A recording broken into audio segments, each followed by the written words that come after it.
Hey, thanks for joining me for part 2 of mobility. We will be using a foam roller for this. There's varying types of rollers. The darker the color, typically, the harder the roller. So if you're got a lot of pain in your muscles, a lot of tightness, a lot of soreness, you might want to go with a white foam. I've been doing this for several years, so black's good for me, so you can tell how hard this is. Why foam rolling for mobility? Over the years, with injuries, with just repetitious movements, the muscles tend to tighten, and we want to have these muscles lengthened so that we can use the full mobility of them. And the foam roller is kind of like a weekly self-massager. It will just re-lengthen the muscles, almost like gives you a reset, okay? I used to use this every single day, but the reality is that I don't have time to use it every single day. It's a weekly thing, and I'll actually spend close to an hour on it. Now, you don't have to do that much time, but as much time as you can give to this, you'll experience positive results. So think of your muscle as one continuous chain. I say muscle because from the back of the head, upper neck, all the way down to the feet, you have one long continuous chain of muscle. So if you got some pain down here, if you got some tightness right here on the top leg, it might actually be coming from up above, okay? So don't just think that this muscle tightness is just located here, okay? It is one continuous chain of muscle. So we're gonna start from the top of the neck, and we're gonna work our way down through the entire body, okay? So with it on the floor, I'm gonna lie down and just rest the back of my neck on here. Just kind of take some deep breaths. A little side to side, being very gentle because the neck doesn't want a lot of pressure. Now I can kind of bring my left leg up so I'm on the right side, and I can just push with this left leg, bringing my body up and down, just getting a little bit of work done on that neck. Now as I come to my shoulder here, I can kind of lift my hips up ever so slightly, hand on the roller just to support the neck, and you get this trapezius muscle that goes down towards the shoulder. Be very gentle on the neck. The higher you lift your hips, the more pressure goes down into the neck, so be gentle. And you can see that I'm rolling, and I'm going down that trap along the side of my spine, all the way down the right side.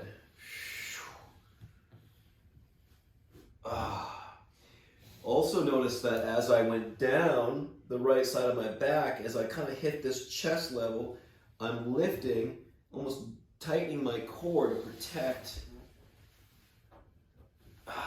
And as I'm coming back, I straighten out. Good. Let's do that with the other side.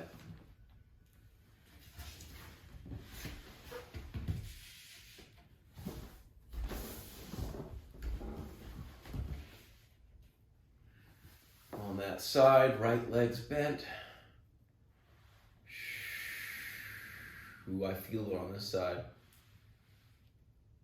Back and forth. Use the breath. Kind of rocking over. Ooh. If you feel a lot of tension, soreness, and pain, dial it off a little bit. Bring the hips back down. Go gently. Slow and smooth is the key here. And sometimes you can just stay on that point, maybe a little lateral side to side. Good, just release, good. Remember, I'm rocking back over a little bit to get on that left side, all the way down. Oh yeah, all the way back. Good. Okay, so we did both sides. Now we're going to start the lower back, and we're just going to roll out the whole back in this straight sort of posture. Remember, as I go down towards my lower body, I am rocking up.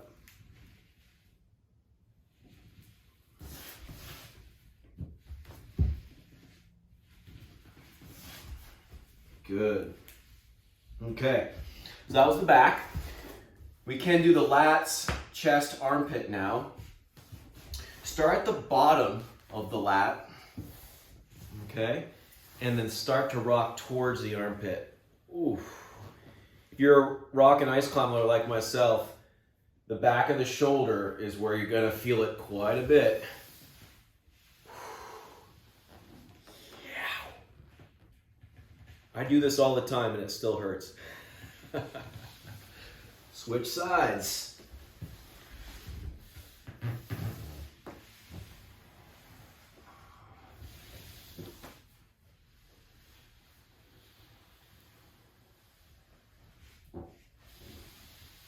Good. Get on the chest, down by the lower part of the chest, and roll towards the hand.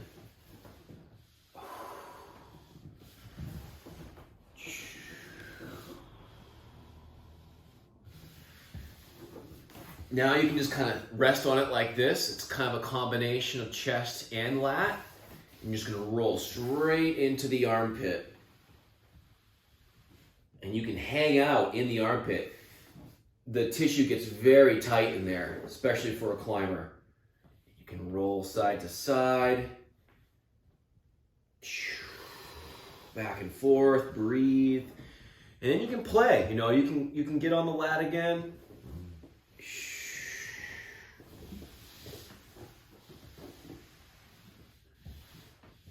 Good. We'll stay away from the arms for now. You can switch sides when you want. Let's go straight to the glute. Biggest muscle in the body. Okay. Using your hand to support, just going back and forth. You can turn a little bit to work the different muscles within the group of within the glutes. Other side.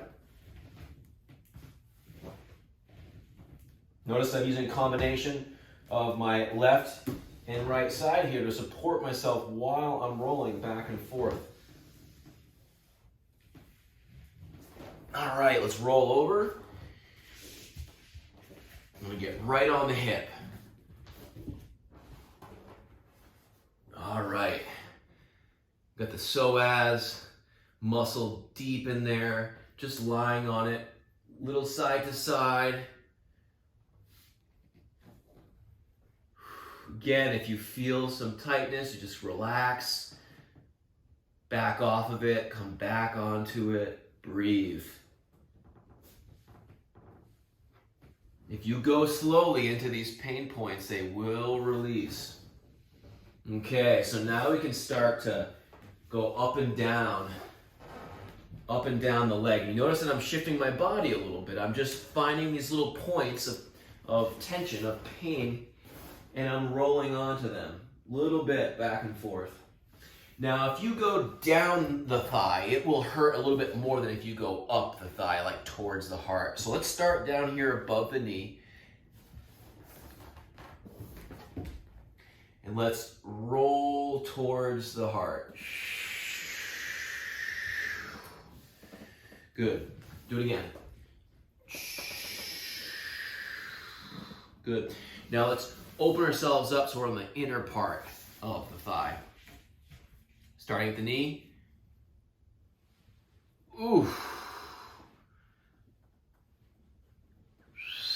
My adductor muscle comes right through here is usually pretty tight as well. There's always something to work on. All the way up into the groin. Nice. And let's switch that side of the leg. Let's go on the outside. The IT band. Whew. whew, the dreaded IT band. And roll towards the heart.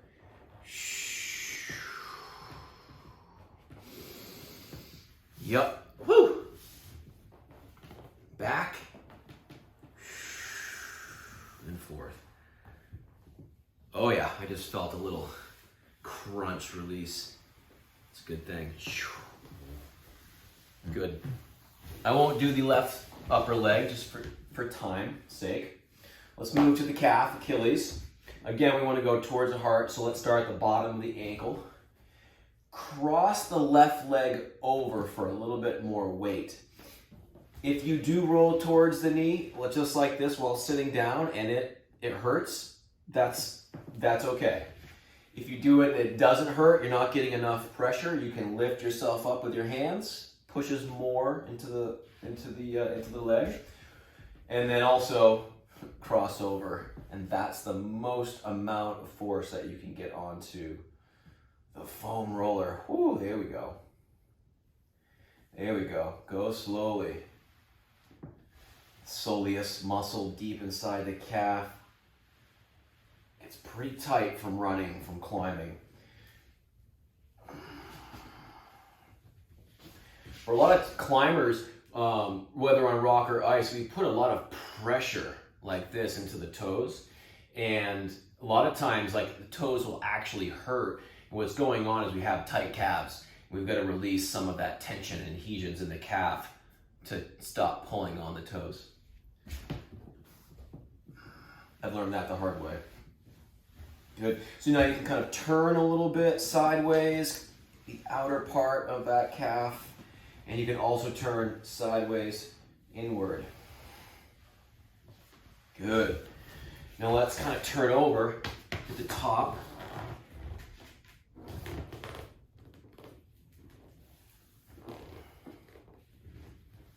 Whew. Nice. Now, the thing you do need to be very careful of is rolling onto something like your rib cage. I highly recommend staying away from this area. Obviously, the ribs are pretty delicate muscle or bones compared to others. The arms can be challenging too. I'll go through some real basic things here, but really the foam roller is more so for chest, back, legs, and gentle rolling on the neck. So let's try the arms. You turn like so you're in line. You can put your arm like this on the roller, and you can roll on your bicep. Go towards the shoulder and into the armpit chest area.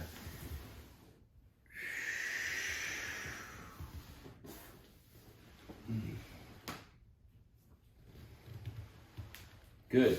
Do a very similar thing with the tricep. Back of the arm. Start by the elbow. Go down towards the armpit.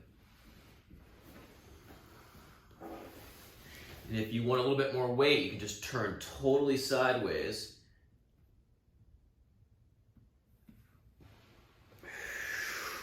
Good. The forearm's probably the hardest part. Again, you could just kind of roll like this on the belly of the forearm. Okay, it's kind of hard to get enough pressure in there. Okay, just turn it around a little bit. And the extensor, like this is a little bit more challenging. Kind of get up and then rotate it. Rotate it. And if you want a little bit more pressure, you can put your arm like this and lean on it, and you get halfway through and rotate. Good. Again, like I said before, I give myself an hour on this every week. It is a complete reset, but it's not the only solution to mobility. In the previous video, I talked about stretching, and obviously the two combined are key. Some other things to really dial in is your nutrition and hydration. Getting regular massage as well is something that I do that can help to reset and hit different muscles that really the foam roller can't. If you have any questions, reach out to me at ryan@northernvertical.com and I'd be happy to answer anything you got. Or you can leave some messages down below and I'll be sure to respond as prompt as I can. Enjoy.